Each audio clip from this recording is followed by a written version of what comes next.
Welcome to the FML podcast, the podcast on a mission to uncover actionable insights, explore the latest trends, and to catalyze your fintech's growth. Join Growth Gorilla's founder and managing director, Shamir Sajdev, and some of fintech's hardest-hitting marketers and leaders.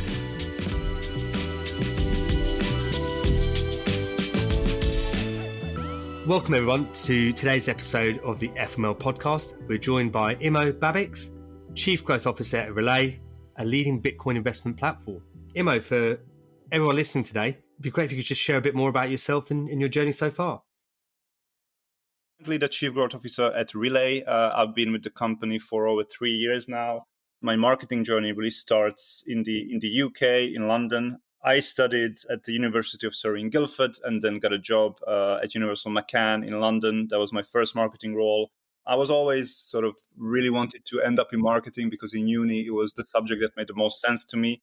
So I was quite lucky. I started there working on the Xbox account, which exposed me to, a global brand, working on global campaigns and a great client and a lot of fun. And then I sort of went around London, worked at several other agencies, mainly focusing on gaming clients. So I worked at OMD for PlayStation. I worked at Mediacom for Electronic Arts. My big passion was movies. They still are, not as much as they used to be. So my big dream was to get to work at the film studio. And I did for over 2 years at Universal Pictures. Worked on some great movies, managing the media campaigns for these films.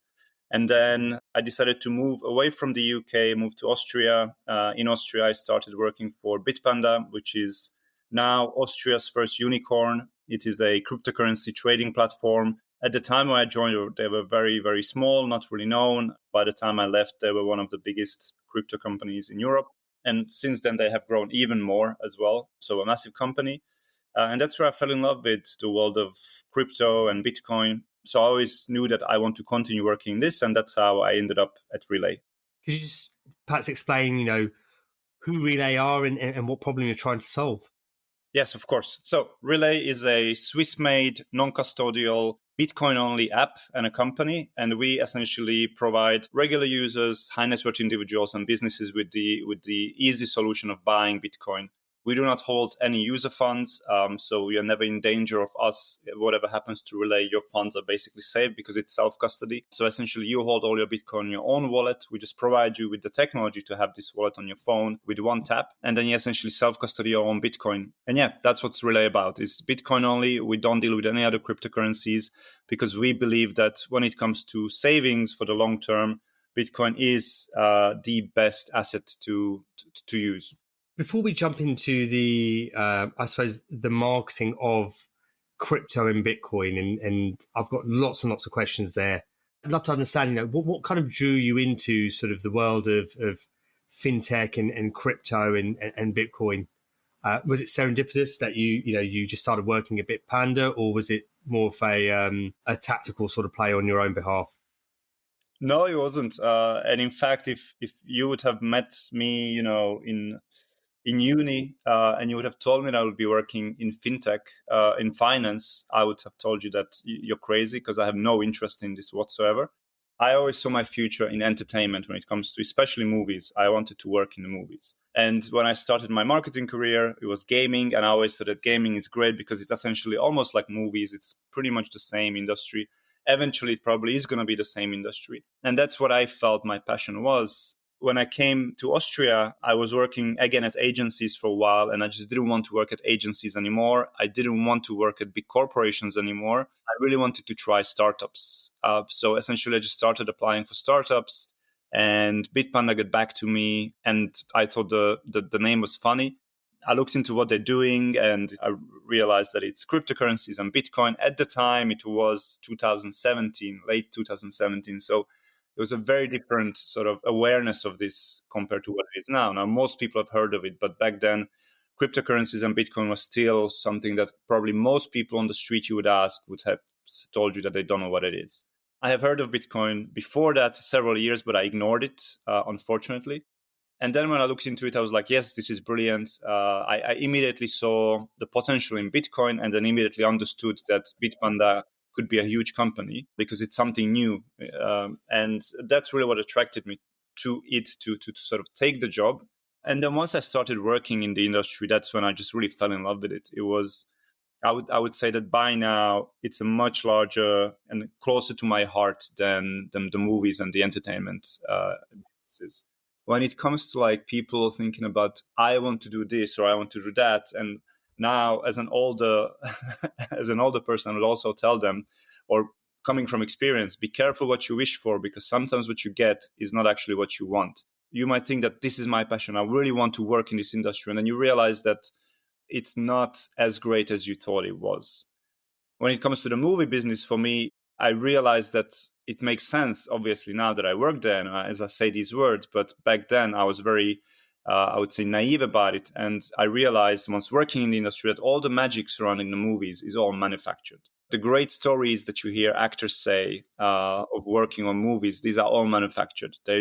Everything's a business there, which obviously makes sense. Hollywood is a giant business, but I was coming there from an arts point of view. I was really passionate about, oh my God, working on great movies, but at the end of the day, it's all just numbers. It's all about profit. The art can suffer as long as we make money. So I really was, I would say, disillusioned by working there after a while. I still love movies, but I wouldn't want to work in the industry anymore. And on the other hand, I was really not crazy about finance whatsoever and didn't care about cryptocurrencies whatsoever. But now it's a huge part of my life. I'm very passionate about it. I'm very interested in it.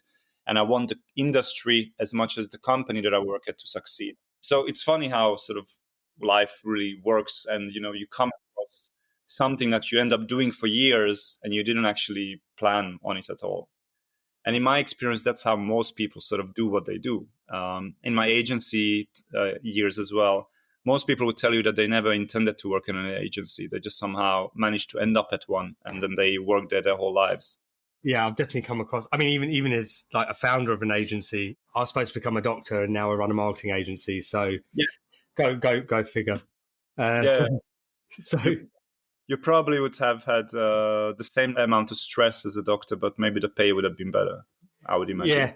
Probably. I don't think I would have been a great doctor. I'm definitely a better marketer than I am a doctor, than I would have been a doctor. I hope anyway.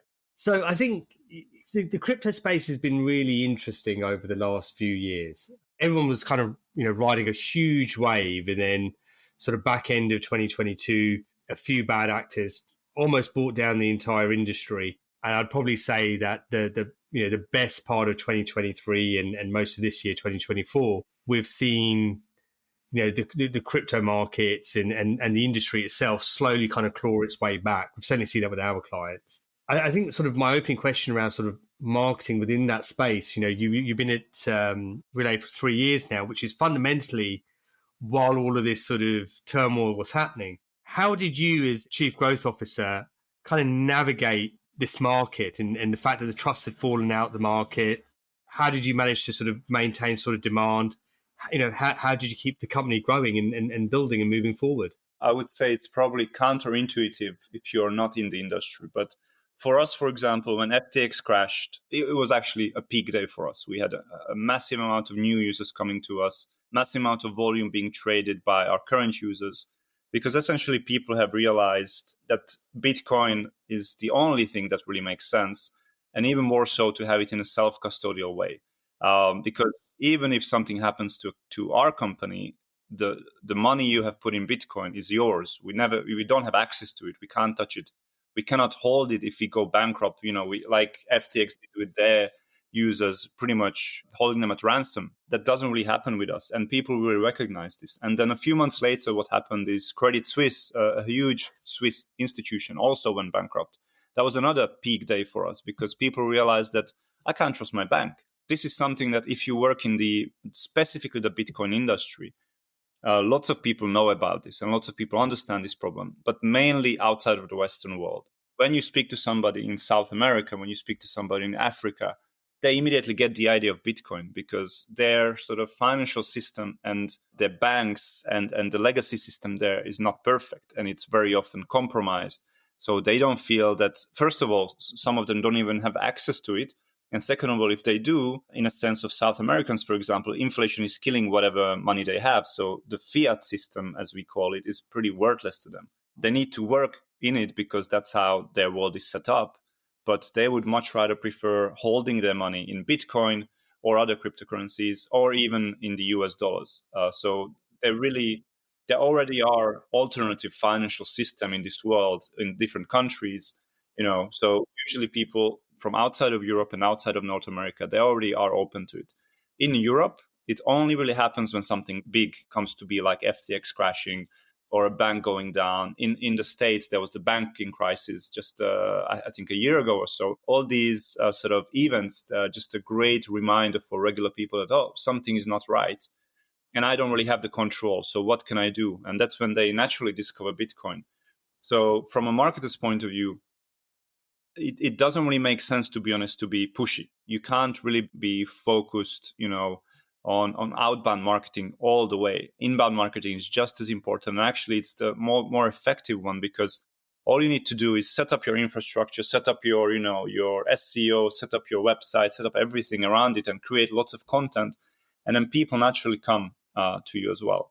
What we've found is also that it usually depends on the price. So when the price is rallying, then more people are interested in cryptocurrency. More people are interested in Bitcoin. Then it's very easy to market, because you just need to present them in a message, and everybody is like, oh yeah, I want to get in because I want to get rich. That's the driver. But when the price is down and the rest of the world doesn't really care about Bitcoin, the Bitcoiners, or the people who understood what Bitcoin is, they're still buying. So for us, for example, we have, I think, around 4% of sell orders, 96% of buy orders. And this is pretty much throughout the year, regardless of the price.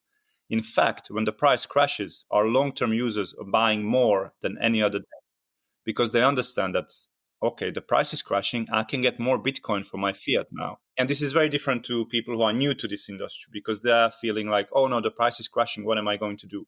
It really depends on who the customers are, and depends on the time of the year and the price of Bitcoin as well. Talking about how to market to that audience, kind of drawing upon experience, marketing Bitcoin kind of through sort of traditional media channels can be quite challenging due to regulations. So things just, simple things like running sort of paid ads on Google or Meta, or can be quite limiting. You mentioned SEO there. It'd be great to kind of understand, what did your sort of marketing mix look like? How were you sort of driving awareness, creating awareness, and kind of how are you capturing intent and then actually converting users? It'd be kind of great if you could take us through that. The important part is the regulation. Us being in Europe, it's very different to the US, where it's the United States, so to speak. Europe is not really that united. So when it comes to marketing across Europe, we are based in Switzerland. We're outside of the EU, so we would require a license for every single EU country for us to be able to do active marketing, which for a startup is incredibly expensive, incredibly challenging. So we don't actually have any licenses in these European markets, so we don't do active marketing there. Therefore, we don't do paid marketing there. We do paid marketing in Switzerland. In Switzerland, unfortunately, because it's such a small market, there are other limitations. So I don't have the full access to all the greatest paid tools. So, for example, in Switzerland, because of the regulation, I can do active marketing, but I cannot use Google, because for whatever reason, Google doesn't allow cryptocurrency advertising in Switzerland. That's just a company decision. I don't know why, but that's how it is. And Google is actually great. I would say that from all the paid channels, that's the one that I would really recommend if you are a crypto business. That's where most of your money should be going when it comes to paid advertising. And when we're talking strictly about advertising in the traditional sense, with banners or videos, that I think Google is a huge win, because you will be capturing people who are already have the intent and interest in Bitcoin or the cryptocurrency service you're providing. It doesn't take so much convincing. What you just really need to do is you're just putting your message to the right people. And Google does that incredibly well. And the other part is a big thing in this industry and overall, I think nowadays for the last, I would say 10 years, and increasingly so in the recent years, is influencer marketing. So if so many content creators who are talking about Bitcoin and cryptocurrencies, and again, Google would allow you to put your message in front of the videos through YouTube ads, and that's a great channel. And as soon as we're allowed to do active marketing outside of Switzerland, which should happen from next year, then Google is going to be a big part of my marketing sort of arsenal. But right now, the majority of the work we do is organic marketing. It's not paid marketing. So we really focus on education because that's really, really important. And obviously making it not boring, but interesting and accessible and easy to discover. Those are the things that we really work on. Working on community marketing is very important. So creating your own community or sort of being very active in the Bitcoin community, which currently is the most active one on X. That's pretty much where the community lives. So you need to make sure that you do that part really well. And it's actually not as easy as it sounds doing something really well. There's lots of companies who just don't know how to communicate as a brand. And this applies to 90% of the brands. They don't know how to do social media and how to talk as a brand. There's some great examples, like I think McDonald's does a brilliant job. And there are other great companies that just do social and community marketing really well. But most of them, unfortunately, not. So that's important that you do that right as well. And in countries where it's allowed, influencer marketing is also great.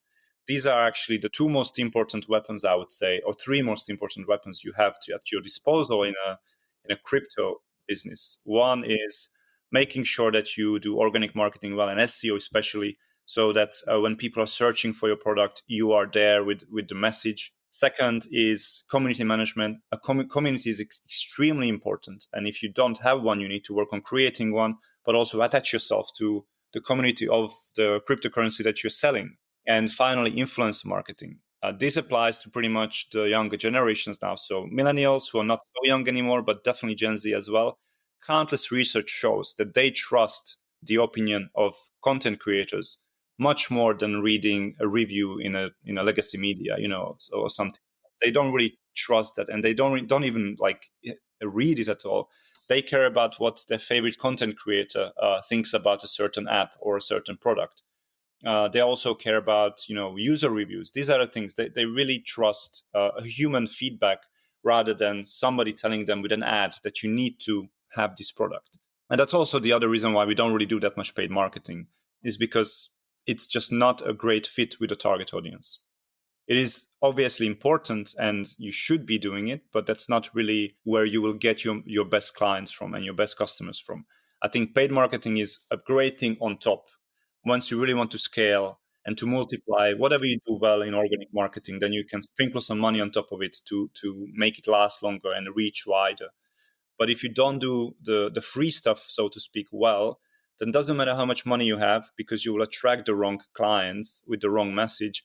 And they might try your product, but most likely they will just give up after a while because you didn't get the right people. I just want to dig in a little bit on the influencer piece, because I think crypto is a little bit unique from an influencer perspective, because I think it's an area, it's a bit like trading, where the influencers and the creators, it can get a tad murky. I think there's a lot of work that needs to be done behind ensuring, obviously, you're maintaining your brand reputation, because obviously outside of Bitcoin, there's obviously lots of other cryptocurrencies. Then you've got your shit coins and your ICOs and kind of all of that sort of happening. How have you sort of managed the influencer activity on your side to ensure that you're working with the right influencers and therefore you're maintaining your brand integrity? Because I think it can be such a fine line with some of these influencers that are out there. Yeah, absolutely. And again, this is the benefit of being Bitcoin only, because when it comes to sort of the wider space of crypto influencers, that is the Wild West. Much like you have, I think there's over 30,000 cryptocurrencies now. I don't know if I can swear on this podcast. I already have, so don't worry. You already have? Okay. Well, I would say 99% of them are dog shit. And that applies to also the people who are pushing it and shoveling it. So you don't want to work with those people. And if people are actually recommending these type of cryptocurrencies, then you know that you don't want to spend money with them. When it comes to marketing and when it comes to the business, there's Bitcoin and cryptocurrencies, and that's so different, absolutely different. It's not really intuitive from just, if you look at it from the outside in. But once you're in, you can see that it's so different how you approach influencers, how you approach everything around marketing when it comes to just Bitcoin only. And when it comes to influencers, we just work with Bitcoin only influencers. We only work with people who are actually only talking about Bitcoin and nothing else, who actually share a strong opinion, because strong opinions are always attractive. If you want to please everyone and you talk about so many things, that's not really interesting. That's not very sexy. What's really interesting for people is that I have a very strong opinion about something. I may be wrong, but it's a strong opinion and therefore you like it. And I think this is how also it works just in human nature. You always are more interested in a person who has a strong opinion about something, whether you agree with him or not. But that's the person you will remember talking to at a party. You're not going to remember talking to a person who just likes everything and everything is great and everything is vanilla. You really want somebody who's just got a strong opinion and they're very passionate about it. That's the person you remember. And you will either think like, this person really opened my mind to something, or you will think he was such an asshole. He was so like stubborn about this, but it sticks. That's what we also look in influencers. We only care about influencers who talk about Bitcoin because we already know that they're not interested in anything else that I would consider dishonest. There's no risk that they would be involved in some shitty project that is going to rug pull the users. It's only Bitcoin. They only talk about Bitcoin education. Therefore, attaching a brand to it is great because what they're selling to their audience is something that we want to be part of. Drawing upon your experience from Bitpanda, what sort of learnings did you leverage from your time there that you kind of brought into your role here at Relai? Again, to add a bit of context to it, I think what also changed when it comes to this whole Bitcoin versus crypto narrative is that when I joined Bitpanda, it was a much smaller industry. You only had really, I would say definitely not 30 or 40,000 cryptocurrencies. You had Bitcoin, and there were maybe hundreds, maybe a few thousand. But definitely when it comes to the major ones, there weren't that many. Then it was very much, it's crypto against everything else, especially against the banking system. That was the feeling. And that's what also the influencers were talking about. It was essentially just like this new industry. And we are the pioneers of this new industry, and we want this industry to succeed. And then somewhere between this 2017, 2018, all the way to, I would say, 21, 22, when it started changing and then became, you had a lot more projects, a lot more cryptocurrencies started coming. And a lot of them were just scams, outright scams, including lots of companies that came.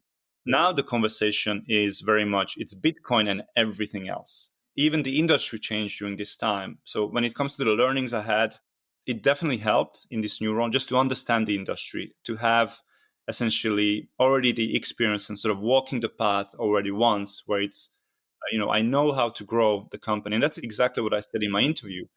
I believe I'm the perfect candidate for this role because I've done it already once. So I know exactly how to do it the second time as well. And those were the main learnings, just really understanding the community, understanding what people like, what people don't like, how to really market to them compared to the other industries. These all things were very valuable and they didn't change that much. But when it comes to the change from crypto to Bitcoin only, that's where you need to also just keep learning and not be stubborn and be like, oh, well, this worked at Bitpanda, it should work here as well. And that's not true, because you need to realize that, all right, you cannot work with certain people, you cannot work with certain brands, and you need to be careful of what you say, because the Bitcoin only community is also very passionate about Bitcoin and they dislike everything else. To make sure that you are really, that you show them that you're on their side. That's the most important thing, because those are the people we care about the most, the ones that don't need that much education anymore. They already understand the value of Bitcoin, and then it's a lot easier to sell them a product if they already know. Because if you go to someone who is just new to the crypto industry, they're actually not interested in Bitcoin. Bitcoin is actually boring if you are discovering crypto now. What you're interested in is meme coins. You want to get rich quick. And that's the difference in the users. If you are new to the industry, your primary motivation is to get rich quick. That's what you want. You have heard that lots of people made lots of money from crypto. You want to be one of them. People who are into Bitcoin, they understand that you cannot get rich quick, but you can save your money better than anywhere else. So I would say that it's between traders or speculators, and then it's savers. And we really are all about saving. And Bitcoin and the Bitcoin community is all about saving as well. It's about very much focusing on the future and giving up an expensive travel today for us to be better off in a few years. Same with Bitcoin. Invest now and put most of your salary into Bitcoin so that you will be better off 10 or 15 years from now. So it's a whole different world. Absolutely. And in fact, one of the questions I was going to ask you is how do you think the audience has changed? And I think you kind of addressed that. The early adopters now are trying to get into the meme coins, and I think the more astute individuals are sort of staying in or around sort of Bitcoin as it stands. You kind of talked about sort of the marketing channels, and you kind of had this sort of this content piece, this community piece, this influence piece. I kind of want to just dig into sort of individual campaigns or perhaps even sort of tactical stuff that you've done. What campaigns have been successful for you? What sort of tactics have been successful for you? What's really helped you sort of drive user growth really? There really wasn't like a one-off campaign that really helped, and we saw like huge success. I think what we actually see when it comes to organic marketing is that it's the sum of all the parts together. All of that works to your benefit, and you can see that the SEO is very important, but also having a strong Twitter presence is very important, and standing out is the most important part. You have so much noise when it comes to social media. So the most important thing that I believe that worked for us is that we stand out with a personality. We do, I think, an amazing job on X. We do an amazing job as a brand to really speak to the right people because we express strong opinions. We're very respectful, but we have very strong opinions about Bitcoin only and where it's Bitcoin's place when it comes to the whole cryptocurrency market and where it's placed when it comes to the whole financial market. So we really try to be very opinionated and have lots of content around this, lots of educational content around this as well. And that is what makes us most attractive because we have a personality and we stand for something. And as you know as well, brands that actually have a personality, they always stand out compared to brands that are trying to figure it out. And they're focused on selling a feature. They're focused on, selling a product. What we are really focused on, we are really selling, I would say, a dream. We're selling, a promise that Bitcoin is the way how you can, as a millennial, how you can save up to have a flat or a house. It just takes time. And really, we understand the problems of the target audience because we are them as well. We know exactly their struggles. We know exactly what they really want to achieve in life. So I think being and presenting ourselves as a brand that has a personality, almost as if you're speaking to a human being, I think that allows us to stand out. And that's the biggest success we have achieved.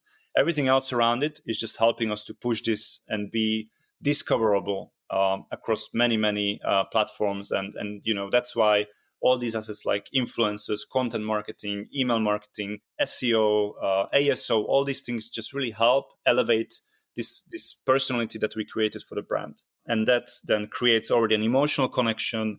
There is trust, and then it's a lot easier for them to become loyal customers.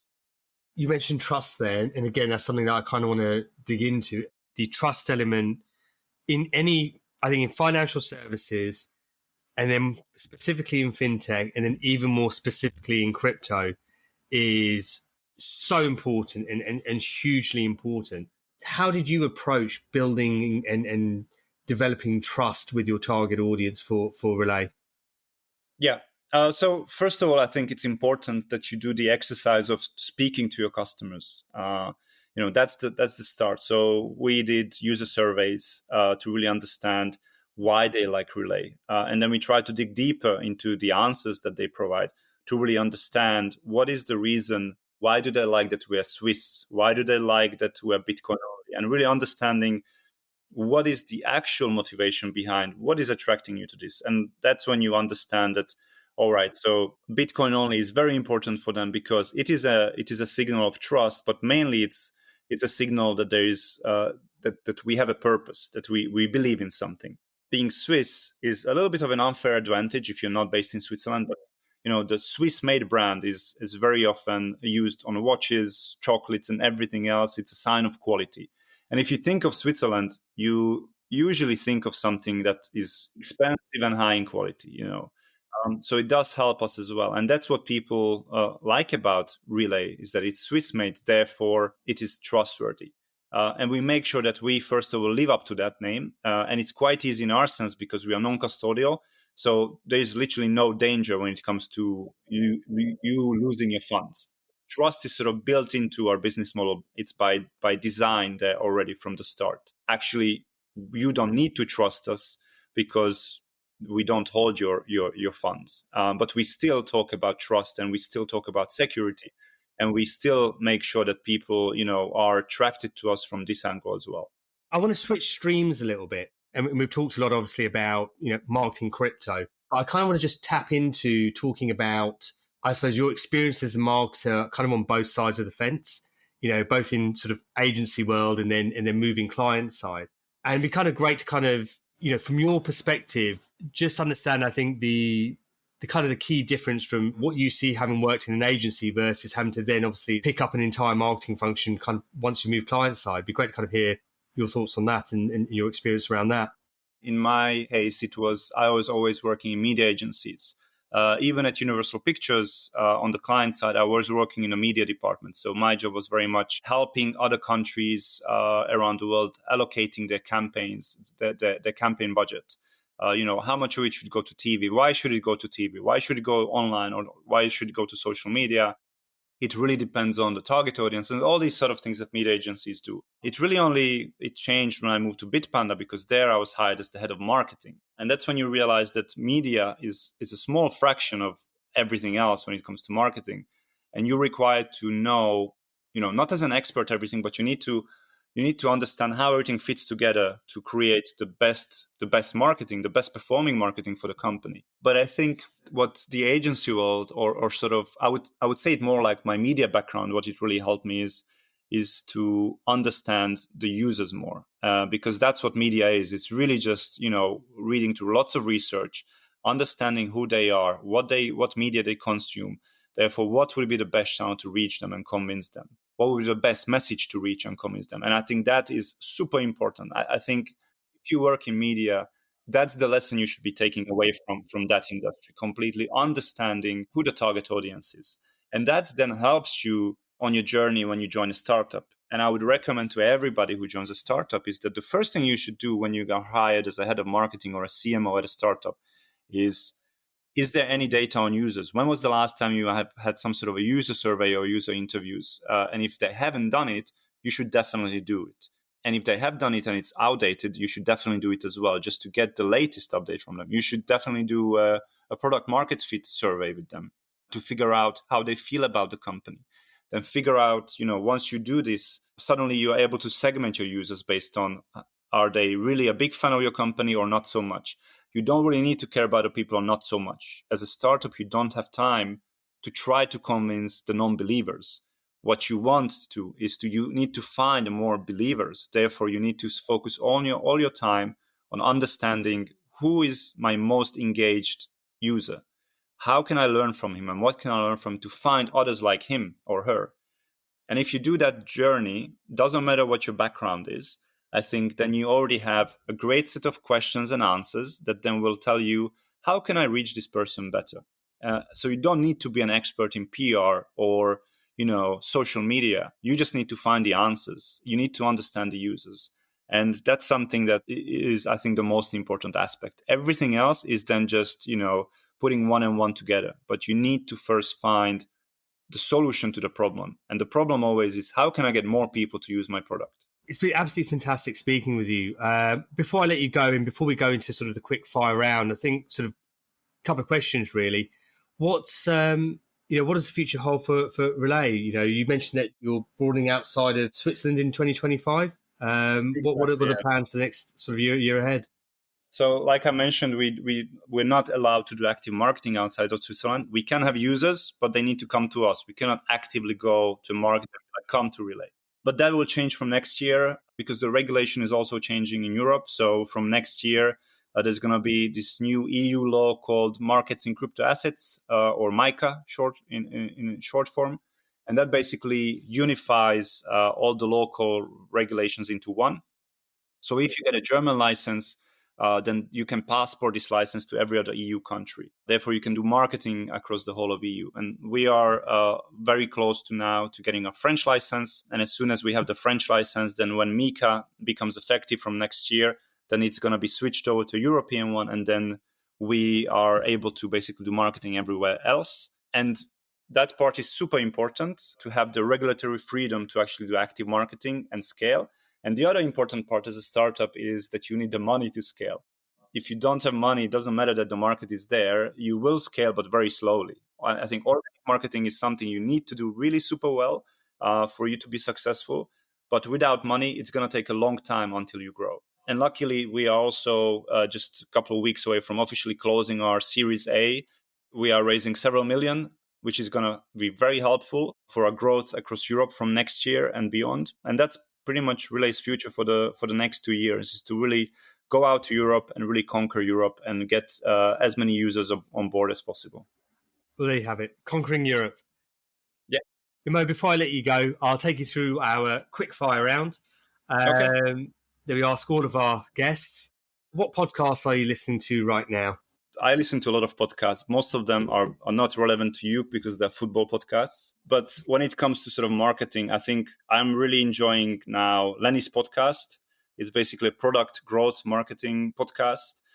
And then I also quite like the Diary of CEO, which it's not really marketing specific, but they do cover sometimes marketing. But overall, I think it's just a very high quality podcast. And then lots of football stuff, especially after weekend, just to catch me up. I'll have to intro you to our head of paid, Ross. He's an encyclopedia of, I'm going to say it, useless football facts. He'll get upset with me saying that. And then other than Relay, I mean, what's your favourite sort of fintech app or brand that you tend to follow closely? I follow, as a professional, pretty much all the ones that you should be aware of. Often it's a source of inspiration. When it comes to our competitors, then we follow them obviously very closely just to know what they're up to, how far behind they still are behind us. That's the key to know. To me, the inspiration are the really big fintech success stories like Revolut and N26 when it comes to Europe.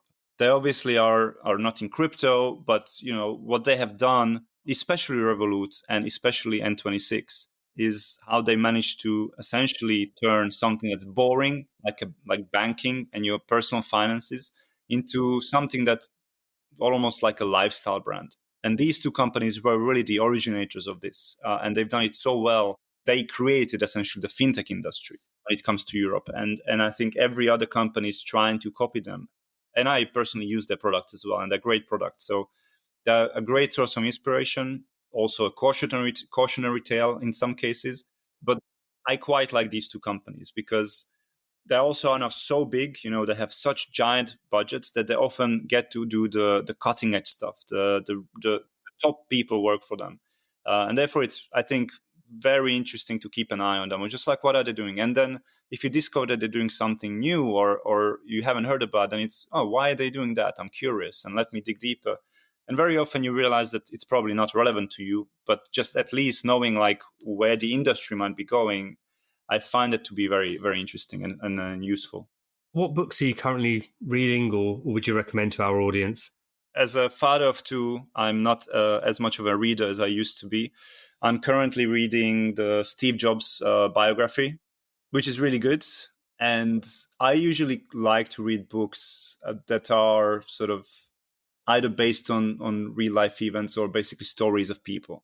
I think my favorite book when it comes to not really marketing, but to like startups is Shoe Dog by Phil Knight, the CEO of Nike. I thought that it was a fascinating book. I recommend it to everyone all the time. Just a really good book, especially if you work at a startup, because Nike has this huge global success story. But when you read the book, you realize that they have been so many times so close to going out of business because they were broke. And it's really encouraging to be like, if Nike had these sort of problems, then we are also going to be fine. And every startup, I have worked at startups, where money was an issue on a monthly basis. You literally were going from one month to the next. And it's good to have these role models of thinking like, we could become Nike because they had these problems. And I think that was a very, very good read, in my opinion. Well, Imo, thank you very much for coming on the podcast today. It's been a pleasure having you on. Thank you for having me. The FML podcast is brought to you by Growth Gorilla. To find out how our marketing growth experts can boost your fintech's growth, head to growthgorilla.co.uk. And make sure to search for the FML podcast in Apple Podcasts, Spotify, or anywhere else podcasts are found.